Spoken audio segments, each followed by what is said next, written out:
در این نشست خبری در کلاب دادستان نظامی اقرار کرد سال گذشته به آنها 2 عریضه شکایتی رسیده است. عین زمان عبدالقادر نورزاده به تکرار میگفت که ابلهانه نبود. 2 حالتی که دکترانتورا توی کردگی بودن مراجعه شدگی بود شهروندو در آنجا گفت درباره حالتی به طرف احاطه‌گیری به خدمت حربی سفربر کردنی جوانان نبود. این حالت جای نداشت. بچه‌ها را دعوت کردیم، بچه‌ها با دل پر که ما دانشجوی شعبه روزانه دکترانتوره آمدگیان حجتاشون را پیشنهاد کردگیان خیلی برم کرد. یعنی ابلهانه نبود. اما ادعاهای برعکس در سال گذشته در منطقه کلاب زیاد بود.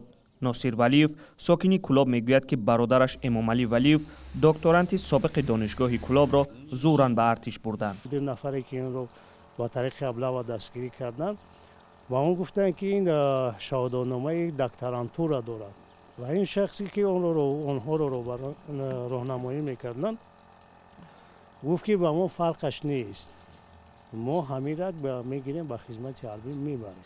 پاسخهای دادستانی هم مشخص نبود. میگفت از ابله شکایت نیست ولی عریضه وارد شده است. او تاکید میکرد که جلب اجباری به ارتش در موسم تیرماهی سال گذشته وجود نداشت.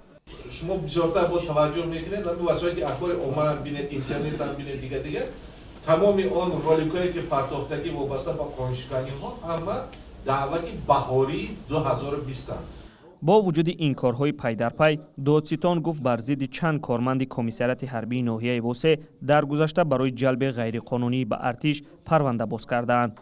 جنجالات بود در ماه دعوت مای 2020 بود در کارمند نسبت کارمندای کمیسریات حربی ناحیه وسه بنابر حالت با طریق مجبوری با خدمت حربی کردن که میگه احاطه‌گیری کردی پرونده جنایتی آغاز کردیم. از بس که در تاجیکستان سربازان اختیاراً به ارتش کمتر میروند، آنها را گاهی در کوچه و بازار یا دیگر مکانهای عمومی دستگیر کرده به خدمت حربی میبرند.